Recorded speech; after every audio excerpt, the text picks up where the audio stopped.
მოგესალმებით მეგობრებო, დღეს საუბარი გვექნება ავტოდიაგნოსტიკაზე.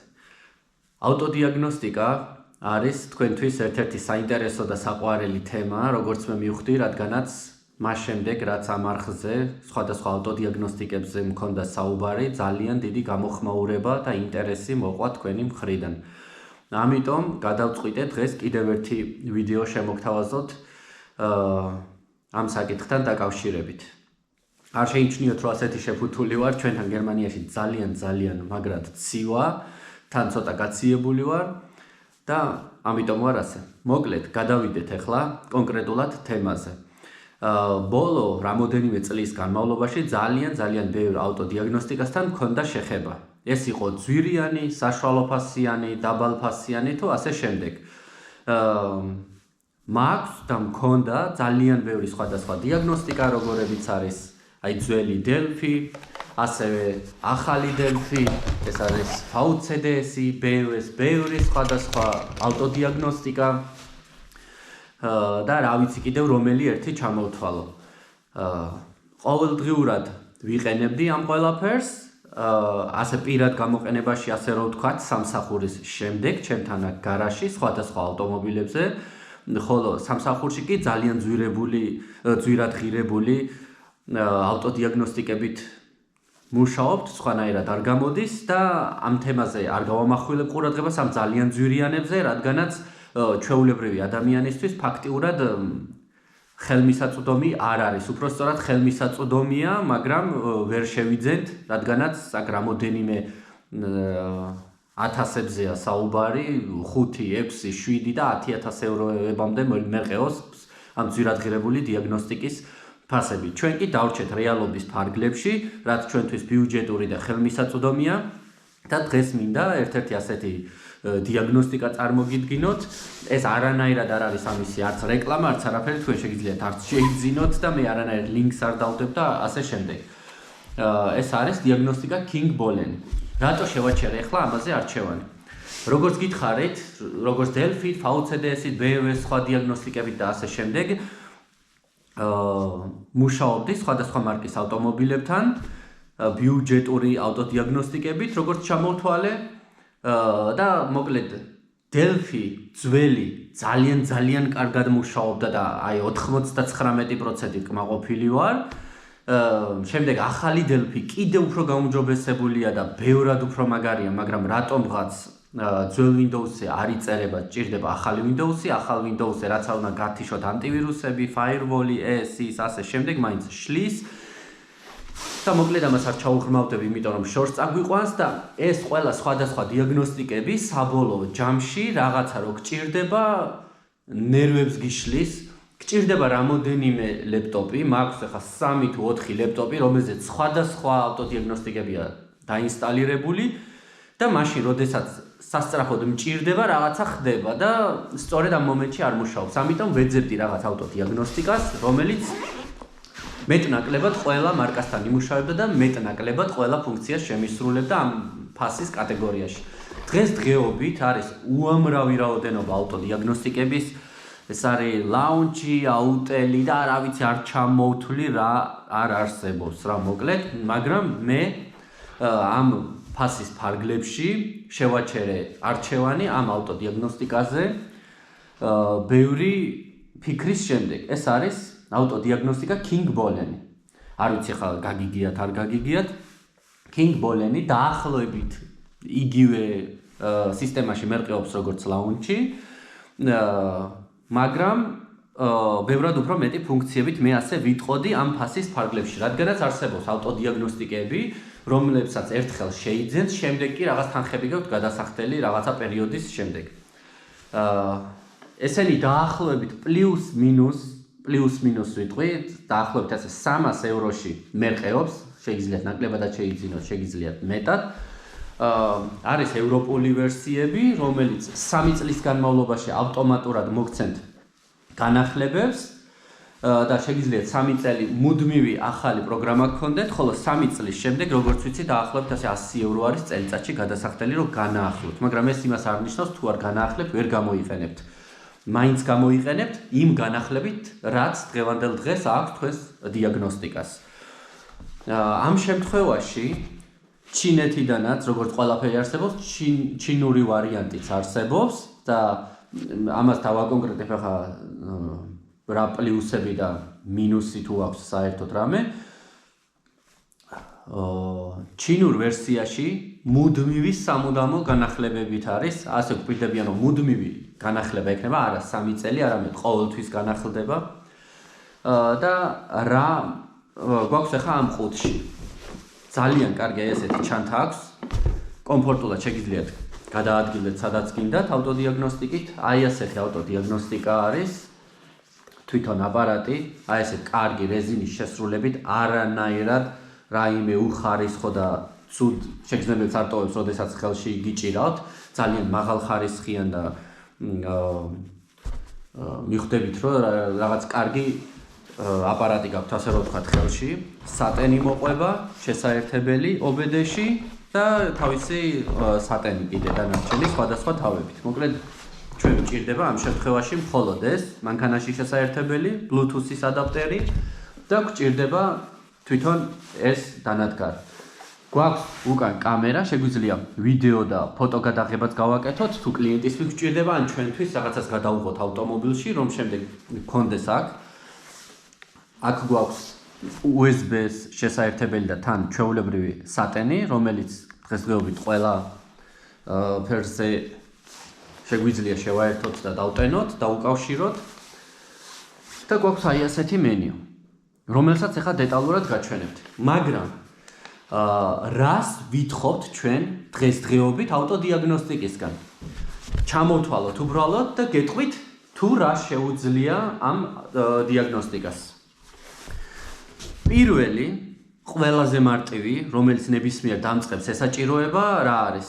არის ამოვიკითხოთ შეცდომები მართვის ბლოკიდან, ავტომობილიდან, სხვადასხვა ბლოკებიდან და წავშალოთ ეს შეცდომები. ეს შეუძლია ნებისმიერ, თითქმის ნებისმიერ ძალიან დაბალ ფასიან დიაგნოსტიკას, თუნდაც რაღაც 10 ევროიანი იყოს, LM 327 თუ რაც ქვია, იმასაც შეუძლია წაიკითხოს და წაშალოს. ამიტომ გადავახტეთ ამას, ეს რა თქმა უნდა შეგვიძლია ამის მეშვეობით.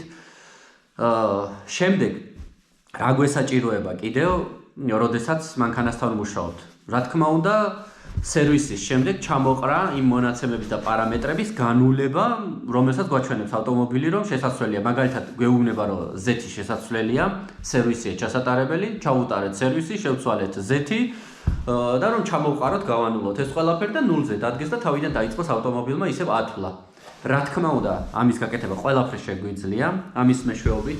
ასევე მაგალითად შევცვალეთ სამუხრუჭე ხუნდები, იქნება თუ მთლიანად სამუხრუჭე სისტემა, ან სამუხრუჭე სითხე, ნებისმიერი რამ შეგვიძლია ამის მეშვეობით ჩამოვყაროთ, გავანულოთ ნებისმიერ მართვის ბლოკში. კიდევ უფრო რო ჩაუღრმავდეთ, რისი გაკეთება მაგალითად გჭირდება, როდესაც უკვე კიდევ უფრო პროფესიონალურად უდგებით, ეს არის მაგალითად DPF-ის, ანუ საჟავოი ფილტრს, რასაც ვეძახით, მისი რეგენერაცია, როდესაც გაიჭედება ავტომობილში და ავტომობილი თვითონ ვერ ახერხებს რეგენერაციას და ჩვენ უნდა ჩავერიოთ დიაგნოსტიკით, რომ ვაიძულოთ ავტომობილი გაუკეთოს რეგენერაცია DPF-ს, ეგრეთ წოდებულ საჟავოი ფილტრს. ამის მეშვეობით შეგვიძლია რეგენერაციის გაკეთება დავიწყოთ და ჩავრთოთ, ვაიძულოთ ავტომობილის ბლოკი. ასევე, როდესაც შევცვლით DPF-ს, შეგვიძლია ჩამოვყაროთ ამით და ეგრეთ წოდებულ ზბროს, რასაც ვეძახით, ასე რომ ვთქვათ, გავანულოთ, რომ ვუთხრათ მართვის ბლოკს, რომ მას აქვს ახალი DPF-ი, ახალი ფილტრი და დაიწყოს 0-დან ათვლა. ან იმ შემთხვევაში, როდესაც გავაწმენდიებთ ყველაფერს მაღალ დონეზე, არ ვიცი საქართველოში ხდება თუ არა ამის გაკეთება, როგორც საჭიროა ისე, როგორც ევროპაში და გერმანიაში მაგალითად კონკრეტულად იწმინდება და როგორც ახალის დონეს მიუახლოვდება, შეგვიძლია გავანულოთ და უთხრათ მართვის ბლოკს, რომ ახალი ფილტრი აყენია. ამის გაკეთება შეგვიძლია. ასევე, რაც ძალიან მნიშვნელოვანია დიზელისძრავიან ავტომობილებში, ფარსუნკებს, რასაც ვეძახით, ინჟექტორების შეცვლის შემთხვევაში, როდესაც დაზიანებულია მაგალითად 6 ცილინდრიანი ძრავი თუ გვაქვს 6-დან ერთი არის დაზიანებული, ან ორი არის დაზიანებული, შევცვალეთ ის ფარსუნკა, ისე არ არის, რომ ვაყენეთ უბრალოდ ახალი ფარსუნკა და მიდი იარე, ასე არ გამოვა, არასტაბილურად იმუშავებს ძრავი და გვექნება პრობლემები. უნდა ჩავწეროთ ის კოდი იმ ფარსუნკის, რომელიც ჩავაყენეთ. ამიტომ ვიღებთ ამ დიაგნოსტიკას და ამის მეშვეობით შეგვიძლია ავიღოთ და ჩავწეროთ ეს კოდი ამ ფარსუნკის მართვის ბლოკში. ყველა ფარსუნკას თუ შევცვლით, ყველა შეგვიძლია აბსოლუტურად ამის მეშვეობით ჩავწეროთ. ასევე კიდევ რა შეგვიძლია აგერი თუ გავასუფთავეთ, ან საერთოდ შევცვალეთ, შეგვიძლია დავაკალიბრიროთ და მართვის ბლოკს შევასწავლოთ, ასე რომ ვთქვათ, რომ ახალი აგერი აყენია ან გასუფთავებული. ასევე შეგვიძლია დროსელი, ასევე თუ გამოვცვალეთ, ან გავასუფთავეთ, შეგვიძლია კალიბრირება გავუკეთოთ დროსელს და ესე ჩავწეროთ მართვის ბლოკში. ან თავიდან ადაპციის მონაცემები შევასწავლოთ, ასე რომ ვთქვათ, მართვის ბლოკს. ნებისმიერი ადაპციები შეგვიძლია ჩამოვყაროთ, როგორიც არის მაგალითად ავტომატურ გადაცემათა კოლოფში, თუ გამოვცვალეთ Z-ი, მხოლოდ Z-ის გამოცვლა არ კმარა, შეგვიძლია ჩამოვყაროთ ყველაფერი, შეგვიძლია, რა თქმა უნდა, ამის მეშვეობით შეგვიძლია, მაგრამ უნდა ჩამოვყაროთ, რომ გადაცემათა კოლოფმა, ავტომატურმა გადაცემათა კოლოფმა დავაკონკრეტებ, უნდა იცოდეს, რომ ახალი Z-ი ასხია გადაცემათა კოლოფში, რომ მისმა მართვის ბლოკმა შესაბამისად იმუშაოს და შემდეგ რაღაცა გადართვებში პრობლემები არ გქონდეს. ამის მეშვეობით ამის გაკეთება შეგვიძლია. ასევე შეგვიძლია მაგალითად ჩამოვყაროთ მონაცემები იმ მძღოლის ტარების სტილის, ვინც აქამდე მოძრაობდა ამ ავტომობილით. ანუ დავაკონკრეტებ, Z-ი არ შეგვიძლია გადაცემათა კოლოფში, ავტომატურში, არამედ უბრალოდ სხვა დადიოდა, მაგალითად ვიღაცა შეიძლება ხანში შესული ადამიანია, შეიძლება ვიღაც ისეთი, ვინ ძალიან ნელა მოძრაობდა ავტომობილით და მიუხედავად იმისა, რომ ავტომობილი გამართულია, კარგი ძრავით უყავს და კარგი ძრავში გულისხმობა ბევრი ცხენის ძალით და შეუძლია კარგად იაროს, სწრაფად იაროს, მაგრამ რაღაც ასე რომ ვთქვათ, ტლანკი გახდა რა მანქანა და ძლივს ზოზინით მოძრაობს და ართავს სიჩქარეებს, აგვიანებს. იმიტომ რომ მანამდე ვისაც ყავდა, ის დადიოდა ამ ავტომობილით ასე, გადაცემათა კოლოფით. შეგვიძლია მისი მონაცემები ჩამოვყაროთ, გავანულოთ და გადაცემათა კოლოფი იქნება თქვენზე ადაპტირებული, თქვენს ტარების სტილზე. ესეც შეგვიძლია ამის მეშვეობით გავაკეთოთ. დანარჩენი კიდევ, რა ვიცი, ხო, რისი გაკეთე, ჩამოვწერე, ჩაწერილი მაქვს ტელეფონში, რომ სპეციალურად არ გამომრჩეს რაღაცა ისეთი რამ, რაც თქვენ დაინტერესებდათ. ხო, კიდევ ძალიან მნიშვნელოვანი რაც არის, გამოვცვალეთ მაგალითად აკუმულატორი ავტომობილში, თანამედროვე ავტომობილში. ამის შემდეგ აუცილებლად უნდა ჩაუწეროთ მართვის ბლოკს, თუ რა აკუმულატორი, რა ბატარეა ჩავდეთ ავტომობილში. რა ამპერაჟით, რა მონაცემებით, რომ იცოდეს მართვის ბლოკმა და სწორედ ისე დატენოს ავტომობილი და მიაწოდოს ჩვენს მართვის ბლოკებს, მთავარ ბლოკებს, ის რაოდენობა დენის და ასევე ჩვენმა დინამომ ისე დატენოს ის აკუმულატორი, როგორაც საჭიროა. ხას გაუსმევ წითლად, რომ BMW-ს ავტომობილებში, BMW-ს მარკის ავტომობილებში შედარებით ახალ წლებში ეს სასიცოცხლოდ მნიშვნელოვანი არის, რადგანაც შემდეგ არ გექნებათ სიმშვიდე დამიჯერეთ თუ ამას არ გააკეთებთ და თუ არ ჩაწერთ. და კიდევ BMW-ში ძალიან მნიშვნელოვანი არის, რომ 99%-ით ორიგინალი აკუმულატორი ჩავდოთ BMW-დან და არა ვთქვათ და რაღაც ძალიან მაგარი აკუმულატორი, რაც უნდა იყოს Bosch-ი იქნება, Varta იქნება თუ ასე შემდეგ, რადგანაც თავისებურად უბერავს BMW ამ ხრივ. ასევე კიდევ რისი გაკეთება შეგვიძლია ამით? შეგვიძლია მაგალითად სტარტ-სტოპი და სხვადასხვა რაღაცების კოდირება და ამ კონკრეტულ შემთხვევაში მაგალითად რომ მოგიყვანოთ სტარტ-სტოპიანი მანქანები, რომლებიც სისხლს გვიშრობს ჩვენს ქალაქში, ჩემ შემთხვევაში ყოველ შემთხვევაში და ასევე არის სასიკვდილო მანქანისთვის, ძრავისთვის, სტარტერისთვის და ყველაფრისთვის. კონკრეტულად კი ძრავისთვის ეს ხშირი ჩაქრობა დაქოქვა არის სასიკვდილო. რატომ კეთდება? იმიტომ რომ უნდათ რომ საწავის ეკონომია იყოს და გარემო დაბინძურდეს ნაკლებად, მაგრამ ამ შემთხვევაში სასიკვდილოა ძრავისთვის. ამის მეშვეობით შეგვიძლია გავთიშოთ სტარტ-სტოპი სამუდამოდ ჩვენი მანქანიდან. სამუდამოდ რა? იქამდე სანამ ჩვენ გვინდა. ხოლო შემდეგ თუ გაყიდვა დაგჭირდებათ ან რაღაც, ისევ ჩართავთ და მისცემთ ვინც იყიდის იმას ახალ პატრონს, ისე როგორაც იყო ქარხნული. ხო, დანარჩენი, რა ვიცი, ბლოკების კოდირება შეგვიძლია. როგორც გითხარით, სხვადასხვა ბლოკების. ეხლა ცოტა ბევრი ვისაუბრეთ, ცოტა კი არა, საკმაოდ ბევრი, მაგრამ ეს რომ არ მეთქვა, არ გეცოდინებათ. რისი გაკეთება შეგიძლიათ ამის მეშვეობით. ეხლა კი მოდით გადავიდეთ კონკრეტულად საქმეზე. ხო, კიდევ ერთს დავამატებ, თუ თქვა და უკანა ელექტრომუხრუჭები გვაქვს, სადგომი მუხრუჭები და მისი გამოცვლა გჭირდება. ამ არხზე ვიდეო რამოდენიმეჯერ გაქვთ მსგავსი ნანახი, როგორც ხსნი დიაგნოსტიკის მეშვეობით და როგორც შემდეგ ვაყენებ ისევ თავის პოზიციაზე, სადაც უნდა იყოს ამის გაკეთება შეგვიძლია ამ დიაგნოსტიკით. ეხლა კონკრეტულად მოდით საქმეზე გადავიდეთ. ეს არის პირველი გვერდი. შეგვიძლია შევიდეთ პარამეტრებში, გადავიყვანოთ მილები კილომეტრებზე, PS-ი ბარზე, დრო გავასწოროთ და ასე შემდეგ. ასევე შეგვიძლია დიაგნოსტიკას შევუერთოთ სხვადასხვა მოდულები, როგორიც არის მაგალითად აკუმულატორის შესამოწმებელი ხელსაწყო, ოსცილოსკოპი, პრინტერს დავუკავშიროთ, ენდოსკოპ კამერას და TPMS-ი, საბურავების, წნევის, სენსორის დასაკალიბრირებელი ხელსაწყო, რომელიც დაახლოებით 100 евро ღირს ამ დიაგნოსტიკისთვის და ძალიან სასარგებლოა. ასევე შეგვიძლია აპდეიტები გავუკეთოთ. შეგვიძლია ჩავრთოთ აპდეიტები, ავტომატურად გავუკეთებთ, ჩვენ კი ჩვენ საქმეს გავაგრძელებთ, რასაც ვაკეთებთ ყოველგვარი ხელისშეშლის გარეშე და განახლდება. რაც საკმაოდ ხშირი არის და საკმაოდ ხშირად ახლდება სხვადასხვა პროგრამები. ასევე გვაქვს Chrome-ის ბრაუზერი, იმეილი, კალკულატორიც გვაქვს, თუ დაგჭირდება იმ შემთხვევაში. ასევე სხვადასხვა მონაცემები და ინტერნეტის გარეშე შეგვიძლია შევიყვანოთ აი აქ სხვადასხვა შეცდომის კოდი და გვაჩვენებს ყველაფერს დეტალურად, თუ რასთან დაკავშირებით არის ესა თუ ის კოდი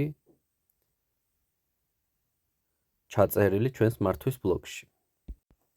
რაც შეეხება აკუმულატორს, ძალიან სწრაფად იტენება და ძალიან დიდი ხნის განმავლობაში შეგიძლიათ გამოიყენოთ და არ იფიქროთ იმაზე, რომ სწრაფად დაგიჯდებათ. რაც შეეხება ავტომობილების რაოდენობას, ყველა მარკა არის აბსოლუტურად რაც კი რამ არსებობს. აი ესე რო არ ვეძებოთ თითო-თითო, შეგვიძლია გადავიდეთ უბრალოდ ამერიკულ ავტომობილებში, დავაჭიროთ ევროპულს, გვაჩვენებს ევროპულ ავტომობილებს, აზიურს, ჩინურს. ჩინურს რაც შეეხება უამრავი რაოდენობა არის, თუ კი ვინმე ჩინურ ავტომობილებს აკეთებს და აინტერესებს, ყველა არის, აბსოლუტურად ყველა მარკა შეგვიძლია ჩვენს მიერ დიაგნოსტირებულ მანქანებში გადავიდეთ. ასევე აქვს demo ვერსიაც, როდესაც ახალი გაქვთ ეს აპარატი და გაინტერესებთ თუ როგორ მუშაობს, რა ფუნქციები აქვს, აჩვენებს რომ აი Ford, Toyota, Audi, General Motors-ი შეგვიძლია ავირჩიოთ, შევიდეთ და სიმულაციას გააკეთებს თითქოს შეერთებული ამ ავტომობილზე და შეგიძლიათ ცოტა გაერთოთ და დაეუფლოთ ამ დიაგნოსტიკას. ამ შემთხვევაში შეგვიძლია Wi-Fi გქონდეს ჩართული, დავაჭიროთ ავტომატურ ძებნას, ხელით რომ არ შევიყვანოთ მონაცემები და ეხლა დაუკავშირდება ავტომობილს. აი უკვე შევიდა ბლოკებში. შეგვიძლია აქედან ავირჩიოთ კონკრეტულად რომელი ბლოკი გვჭირდება, თუ ავტომატურად ყველაფერს გავუკეთოთ დიაგნოსტიკა, შეგვიძლია ავირჩიოთ კოდირება, სპეციალური ფუნქციები და ასე შემდეგ. ჩემს შემთხვევაში გერმანულად არის დაყენებული. თქვენ შეგიძლიათ ნებისმიერი ენა აირჩიოთ, ქართულის გარდა, ფაქტიურად ყველა ენა აქვს, რაც კი რამ არსებობს. ბლოკებთან კომუნიკაციას რაც შეეხება, არ ვიტყოდი რომ არანორმალურად ძალიან სწრაფად შედის, თუმცა საკმაოდ კარგად შედის, როგორც ხედავთ ახლა წაიკითხა მონაცემები ავტომობილის, VIN კოდი, E46, მესამე სერია, 318 CE, გადაცემათა კოლოფი ავტომატური აწერია. ასევე რაც ძალიან მნიშვნელოვანი არის, ძრავის ნომერი წერია, როდესაც ძრავის ნომერი გვჭირდება, არ გვინდა ვეძებოთ და არ საჭიროებს ძებნას კაპოტში. არამედ აგერგვაჩვენებს ყველაფერს თუ რა ძრავის მოდელი გვაქვს. ასევე აჩვენებს, რომ გერმანული ავტომობილი არის მარცხენასაჭიანი და გამოშვების წელს. ეხლა როგორც ხედავთ, კიდევ უფრო ღრმად შევდივართ ფუნქციებში. გვაქვს სხვადასხვა ფუნქცია და შეგვიძლია ავირჩიოთ სასურველი. ასევე დიაგნოსტიკის მეშვეობით შესაძლებელი არის ორიგინალია თუ არა გარბენი ავტომობილის მისი გადამოწმება, არა მხოლოდ ძრავის მართვის ბლოკში, არამედ გადაცემათა კოლოფებში და ასე შემდეგ. შეგვიძლია ასევე გავიგოთ თუ როგორ მდგომარეობაში გამოიყენებდნენ გადაცემათა კოლოფს, რამდენი კილომეტრის მანძილზე იყო და რა პროცენტულობით იყო სპორტულ რეჟიმში, ასევე დატვირთულ რეჟიმში, როგორიც არის მაგალითად ავტომობილის მისაბმელით გამოყენება თუ აგრესიული მართვის სტილი. ყველაფრის ნახვა აბსოლუტურად შეგვიძლია. ამ შემთხვევაში ხდება ყველა ბლოკიდან შეცდომების წაკითხვა, როგორც ხედავთ, წითელი რაც არის, ეს არის შეცდომები. ამ შემთხვევაში ABS-ს აქვს ერთი შეცდომა სენსორთან დაკავშირებული. ამ შემთხვევაში ამ კონკრეტულ ავტომობილზე ძაბვა იყო დაბალი, ამიტომ სხვადასხვა პრობლემები აქვს ამოყრილი, როგორც გითხარით, BMW-თვის ტიპიური არის. როგორც კი დავაჭერთ ღილაკს შეცდომას, ეგრევე შეგვიძლია Google-ში შევიდეთ, ავტომატურად შეიყვანს, გვაჩვენებს ამ შეცდომასთან დაკავშირებულ პრობლემებს, ფორუმებს, თუ რას წერს ხალხი, ასევე შეგვიძლია YouTube-ზე შევიდეთ მსგავსი პრობლემით და დავზოგოთ დრო. რაც ჩემის აზრით საკმაოდ მნიშვნელოვანი არის დღესდღეობით, რომ რაც შეიძლება სწრაფად შეძლოთ თქვენი პრობლემის გადაჭრა და ავტომობილის გამართვა ისევ მოკლე დროში. რა თქმა უნდა, ასევე შეგვიძლია წავშალოთ შეცდომები, ხოლო ის შეცდომები, რომლებსაც მოკლე ჩართვა აქვს, ან რაიმე მსგავსი, ისინი ისევ დაგვრჩება. ამ შემთხვევაში, როგორც BMW-თვის ტიპიური არის, გვეუბნება, რომ გამორთოთ, ეგრეთ წოდებული ზაჟიგანია, დავხუროთ გასაღებით, 10 წამი დაველოდოთ, შემდეგ ჩავრთოთ და შეცდომები წაიშლება. ხოლო ეს მხოლოდ ორი შეცდომა დაგვრჩა, როგორც გითხარით, როდესაც წრედი შეკრული არის, მოკლე ჩართვა, ამიტომ არ ხდება ამ შეცდომების წაშლა. ასევე შეგვიძლია შევიდეთ მულტიმედიაში, გავუკეთოთ კოდირება ჩვენთვის სასურველ ბლოკებს და ჩავრთოთ ან გამორთოთ ჩვენთვის სასურველი ფუნქციები.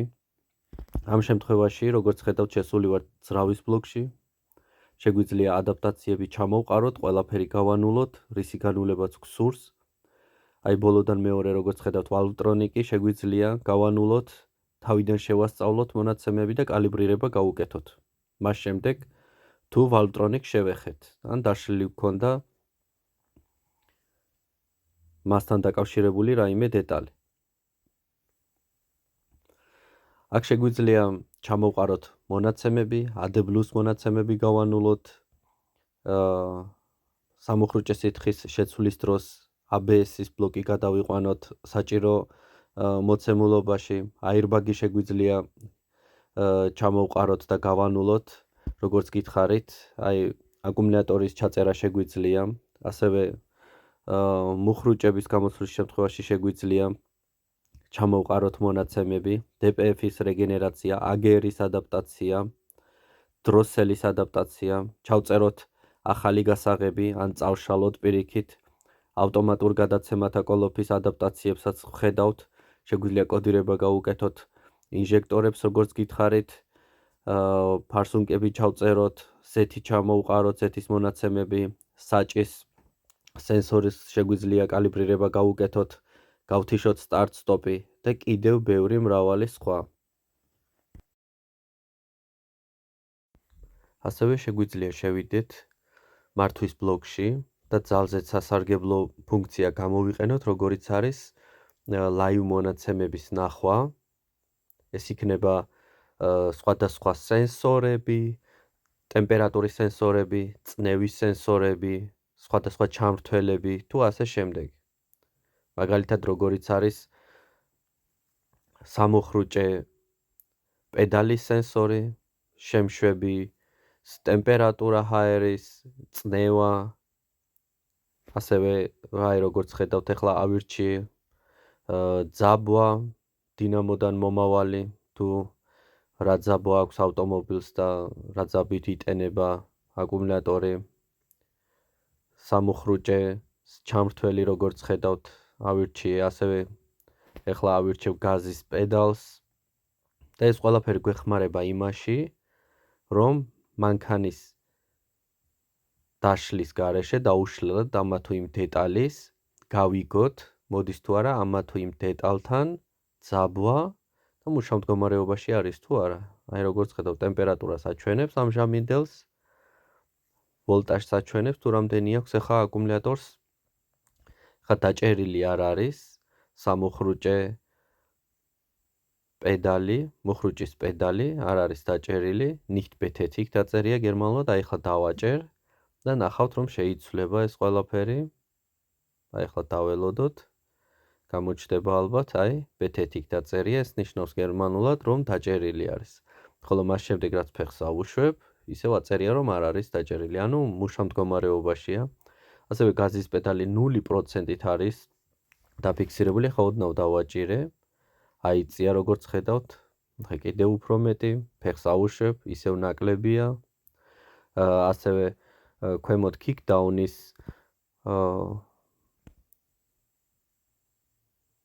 მუშა მდგომარეობაში ყოფნასაც გადავაკონტროლებთ, აი ახლა აწერია betätigt, ბოლომდე მაქვს დაფიქსირებული, ზემოთ პედალის მდგომარეობას აჩვენებს 100%-ს, გავუშვით 0%-ზეა და kickdown-იც არ არის დაფიქსირებული.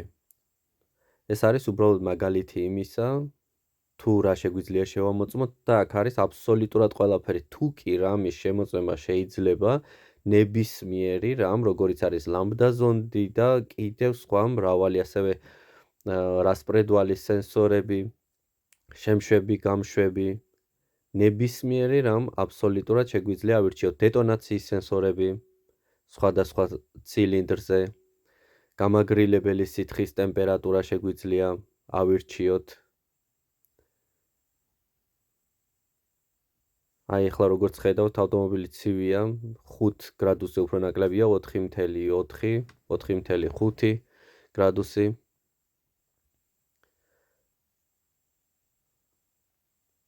მოკლედ, დეტალებში რომ არ შევიდე, აბსოლუტურად ნებისმიერი რამ, რაც კი საჭირო არის live მონაცემების სანახავად, ყველაფერი გვაქვს აბსოლუტურად აქ და მოიცავს აბსოლუტურად 100%-ით ყველაფერს.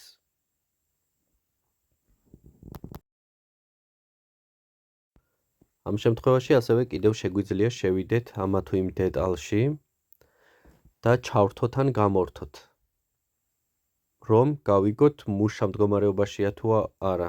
მაგალითად, ამ შემთხვევაში საწვავის პომპა მუშა მდგომარეობაშია თუ არა, შეგვიძლია შევიდეთ და აი ახლა შევედი, ვაჭერ გააქტიურებას, აქტიურ ვაწერია მარჯვნივ.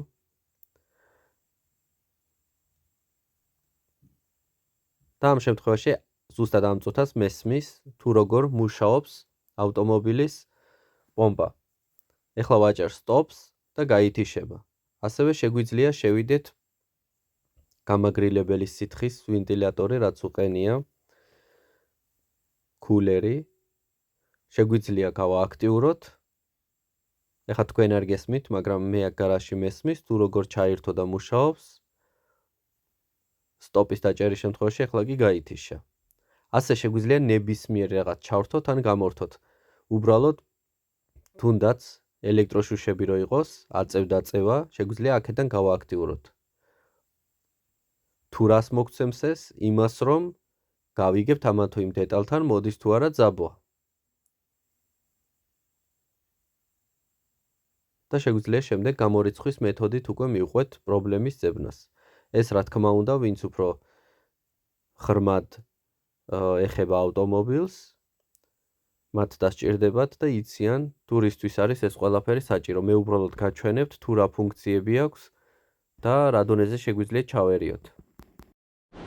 მოკლედ მეგობრებო, ეს იყო ზედაპირულად ნაჩვენები, ასე რომ ვთქვათ, თუ რა შეუძლია ამ დიაგნოსტიკის აპარატს და ამის მეშვეობით რისი გაკეთება შეგიძლიათ. რა თქმა უნდა, 100%-ით ყველაფერს ვერ გაჩვენებდით ამ ვიდეოში, საკმაოდ გრძელი ვიდეო გამოვიდა, მომაბეზრებელი, მაგრამ რა ვიცი, სხვანაირად არ გამოდის, ხოლო 100%-ით რომ ყველაფერი ვნახოთ ამაში, ძალიან დიდი დრო დაჭირდება, დანარჩენი უკვე თქვენ უნდა გქონდეთ და თქვენ თვითონ უნდა ჩაუღრმავდეთ და ივარჯიშოთ და ითამაშოთ ამით, ასე რომ ვთქვათ.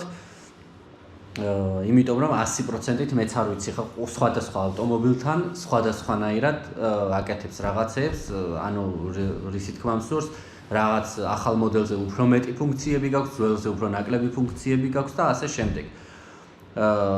დანარჩენი ზედაპირულად იცით თუ რისი გაკეთება შეგიძლიათ ამით, მე ყოველ შემთხვევაში ძალიან კმაყოფილი ვარ ჯერჯერობით, რადგანაც საკმაოდ მოსახერხებელი არის, ძალიან ფართო სპექტრი აქვს, ბევრ რაღაცას მოიცავს და ნამდვილად არ უნანობ ჩემ შენაძენს ამ შემთხვევაში.